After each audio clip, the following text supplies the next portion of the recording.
തച്ചോളി ഒതേനൻ ഭാഗം 13. 10 വീടിൻ്റെ അന്ത്യം. മലയത്തുനാട് പണ്ട് പുലിനാട് കോവിലകം വകയായിരുന്നു. പ്രതാപശാലികളായ തമ്പുരാക്കന്മാരുടെ കാലശേഷം പ്രമാണിമാരായ 10 വീട്ടിൽ ചേകവന്മാർ അവിടം കൈവശപ്പെടുത്തി. മലയത്തുനാടിൻ്റെ ഭൂപ്രകൃതിയും അവർക്ക് വളരെ സഹായകരമായിരുന്നു. പുലിനാടിൻ്റെയും മലയത്തുനാടിൻ്റെയും ഇടയ്ക്കായി ഒരു കൂറ്റൻ കുന്നുണ്ട്. ദുർഗമമായ ആ കുന്ന് കയറി കടന്നു വേണം മലയത്തുനാട്ടിലെത്താൻ. കുന്നിൻ ചെരുവിലെ രഹസ്യകേന്ദ്രങ്ങളിൽ 10 വീട്ടിൽ ചേകവന്മാർ സുശക്തമായ കാവൽ ഏർപ്പെടുത്തിയിരുന്നു. ചെറിയ ചെറിയ കാടുകളും കുന്നുകളും അതിനവർക്ക് ഏറെ സഹായകമാവുകയും ചെയ്തു. മലയത്തുനാട് നഷ്ടപ്പെട്ട കാലം തൊട്ട് അത് തിരിച്ചു പിടിക്കുവാൻ പുലിനാട് വാണിരുന്ന തമ്പുരാക്കന്മാർ കിണഞ്ഞ് പരിശ്രമിച്ചിരുന്നു. പലതവണ പടവീരന്മാരെ അയച്ചു നോക്കുകയും ചെയ്തിട്ടുണ്ട്. അവർക്കാർക്കും കുന്നുകൾ കടന്ന് ലക്ഷ്യസ്ഥാനത്തെത്തുവാൻ സാധിച്ചില്ല. മലയത്തുനാട് പിടിച്ചെടുക്കുക എന്നത് അക്കാലത്ത് പുലിനാട് വാണിരുന്ന തമ്പുരാന്റെ അഭിമാന പ്രശ്നമായി അവശേഷിച്ചു. ഒരു ദിവസം നാടുവാഴി തമ്പുരാൻ തൻ്റെ പ്രധാന സജീവനെ വിളിച്ച് മനസ്സിലെ നൊമ്പരമറിയിച്ചു. എപ്രകാരമെങ്കിലും നമുക്ക് നഷ്ടപ്പെട്ട നാട് തിരിച്ചു പിടിക്കണം. കഷ്ടനഷ്ടങ്ങളൊന്നും ഒരു പ്രശ്നമായി കാണേണ്ടതില്ല. പലവരും അതിനായി നാം ഇറങ്ങി പുറപ്പെട്ടു. ദയനീയമായ പരാജയമാണ് അന്ന് നമുക്കുണ്ടായത്. എന്തു ചെയ്തും ഇതിനൊരു പരിഹാരം കാണണം. നമ്മുടെ പടയ്ക്ക് വീറും വാശിയും പകർന്നു നൽകുവാൻ സമർത്ഥനായ ഒരാളെ കണ്ടെത്തണം. സജീവന്റെ മനസ്സിൽ ഒരു അംഗച്ചേകവന്റെ ഗംഭീര രൂപം ഉയർന്നു വന്നു. തച്ചോളി ഒതേനൻ. ഉറുമിമേൽ ഓതിരം ഇരുന്നും പറന്നും ചാടിയും നിന്നും പന്തീരംഗം പൊയ്യുന്ന കരുത്തനായ തച്ചോളി വീട്ടിലെ പൊന്നൊതേനൻ. മന്ത്രി തമ്പുരാനോട് തച്ചോളി ഒതേനനെ കുറിച്ച് സംസാരിച്ചു. തമ്പുരാൻ നേരിൽ കാണണമെന്നാവശ്യപ്പെട്ടാൽ ഒതേനൻ അത് സാധിക്കുമെന്നാണ് തൻ്റെ വിശ്വാസമെന്ന് സജീവൻ ഉണർത്തിച്ചു. തമ്പുരാൻ ഒതേനന് തരകയച്ചു. തരക് കിട്ടിയപ്പോൾ തച്ചോളി ഒതേനൻ മറിച്ചൊന്നും ചിന്തിച്ചില്ല.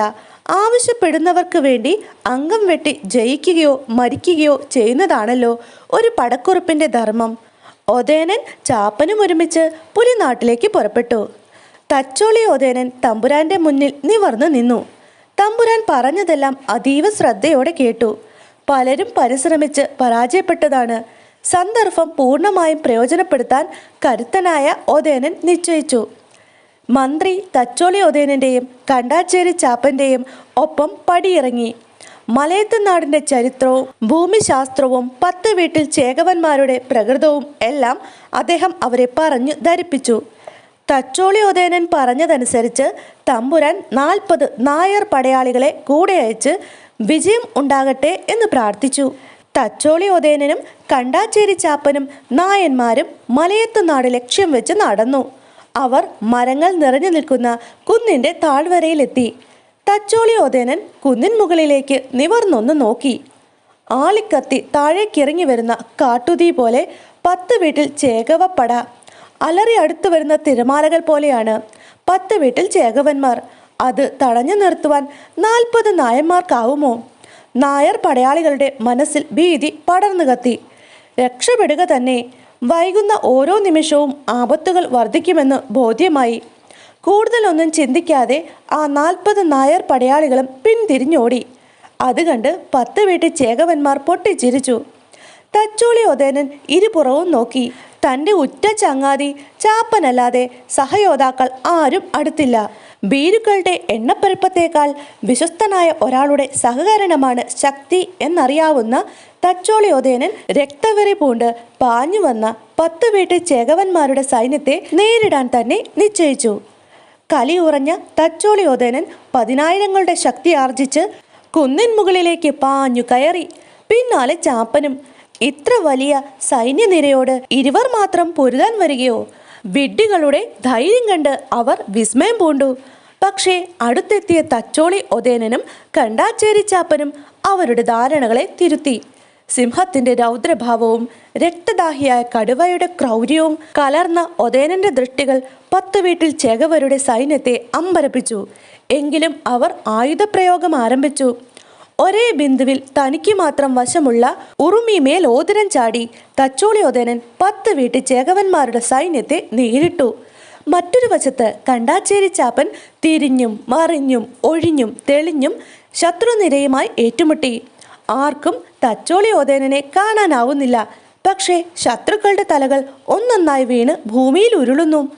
വാൾമുന സ്പർശം പോലും ശരീരത്തേൽക്കാതെ തച്ചോളി ഓതേനൻ ക്ഷണനേരം കൊണ്ട് ഭൂരിഭാഗം യോദ്ധാക്കളെയും തൻ്റെ ഉറുമിക്കിരയാക്കി.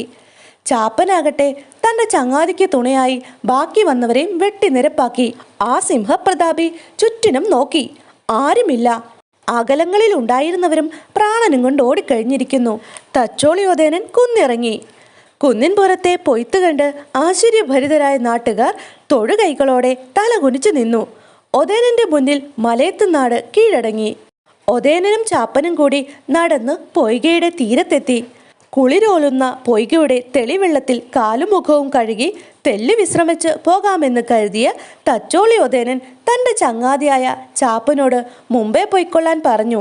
ക്ഷീണം കൊണ്ട് തല ചായ്ക്കാൻ കിടന്ന തച്ചോളി ഒതേനൻ ആ പെരുമരച്ചോലയിൽ സുഖനിദ്രയിലാണ്ടു. ചങ്ങാതി പൊയ്ക്കൊള്ളാൻ പറഞ്ഞുവെങ്കിലും കൂറുള്ള ചാപ്പൻ അവിടം വിട്ടു പോയില്ല. ഒരിടത്ത് മറഞ്ഞിരുന്നതേയുള്ളൂ. 10 വീട്ടിൽ ചേകവപ്പടയെ പേടിച്ച് പിന്തിരിഞ്ഞോടിയ നായർ പടയാളികൾ അടുത്തുള്ള കുറ്റിക്കാട്ടിലാണ് ഒളിച്ചിരുന്നത്. നടന്ന കഥയൊന്നും അവർ അറിഞ്ഞിരുന്നില്ല. തച്ചോളി ഒതേനനോ അയാളുടെ ചങ്ങാതിക്കോ എന്ത് സംഭവിച്ചുവെന്ന് അവർ അറിഞ്ഞിട്ടില്ല.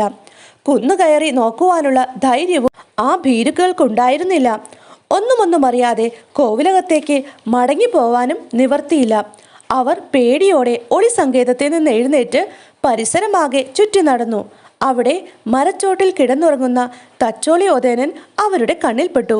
ഉറുമിയും നെഞ്ചോട് ചേർത്ത് വെച്ച് മതിവിട്ടുറങ്ങുകയാണ് ഒതേനൻ. നായന്മാരുടെ മനസ്സിൽ കൊള്ളിയാൻ മിന്നി. തച്ചോളി ഒതേനൻ 10 വീട്ടിൽ ചെകവന്മാരുടെ പടയെ പരാജയപ്പെടുത്തി മലയത്തുനാട് പിടിച്ചെടുക്കി വരികയാണെന്ന് അവർക്ക് ബോധ്യമായി. തുടർന്നുണ്ടായേക്കാവുന്ന ആപത്തുകളെക്കുറിച്ച് അവർ ആലോചിച്ചു. പടയ്ക്ക് ചെന്ന ശേഷം ഭയന്നോടിയ നമ്മളെ ഉറക്കമുണരുമ്പോൾ കണ്ടാൽ തച്ചോളി ഒതേനൻ ഒന്നും ചെയ്തില്ലെന്ന് വന്നാലും കഥയെറിഞ്ഞ് പുലിനാട് തമ്പുരാൻ തങ്ങളെ എമ്മട്ടിൽ ശിക്ഷിക്കും. മാപ്പർഹിക്കാത്ത അപരാധമാണ് തങ്ങൾ തച്ചോളി ഒതേനനോടും അയാളുടെ ചങ്ങാതിയോടും തമ്പുരാനോടും നാടിനോട് തന്നെയും ചെയ്തതെന്ന് അവർക്ക് ബോധ്യമുണ്ട്. രക്ഷപ്പെടുവാനുള്ള മാർഗം അന്വേഷിക്കുക മാത്രമേ കരണീയമായിട്ടുള്ളൂ. രക്ഷപ്പെടാനും തമ്പുരാൻ പ്രഖ്യാപിച്ചിട്ടുള്ള സമ്മാനങ്ങൾ കൈക്കലാക്കുവാനും ഒരു വഴി മാത്രമേ ഉള്ളൂ. തച്ചോളി ഒതേനന്റെ കഥ കഴിക്കുക. എന്നിട്ട് ജയം തങ്ങൾ സാധിച്ചതാണെന്ന് വരുത്തുക. ഉറങ്ങുന്ന തച്ചോളി ഒതേനനെ ഉണരാൻ അനുവദിക്കാതെ വകവരുത്തണം. കരുക്കൾ നീങ്ങിത്തുടങ്ങി. നായന്മാരിൽ ഒരാൾ തച്ചോളി ഒതേനന്റെ സമീപത്തേക്ക് നീങ്ങി. ഇടം വലം ശ്രദ്ധിച്ച് കടാര ഊരി ആ വീരസിംഹത്തിന്റെ വെരിമാറിലേക്ക് കുത്തിയിറക്കുവാൻ അവൻ തക്കം നോക്കി. അക്ഷണം എങ്ങുനിന്നോ പാഞ്ഞു വന്ന ഒരു കടാര നെഞ്ചിൽ തറച്ച് ആ നായർ അയ്യോ എന്ന് നിലവിളിച്ച് പിന്നോക്കം മറിഞ്ഞു. തക്ക സമയത്ത് ഒതേനന്റെ പ്രാണൻ രക്ഷിക്കുന്നതിന് കടാര എറിഞ്ഞത് ഉറ്റ ചങ്ങാതിയായ ചാപ്പനല്ലാതെ മറ്റാരുമായിരുന്നില്ല.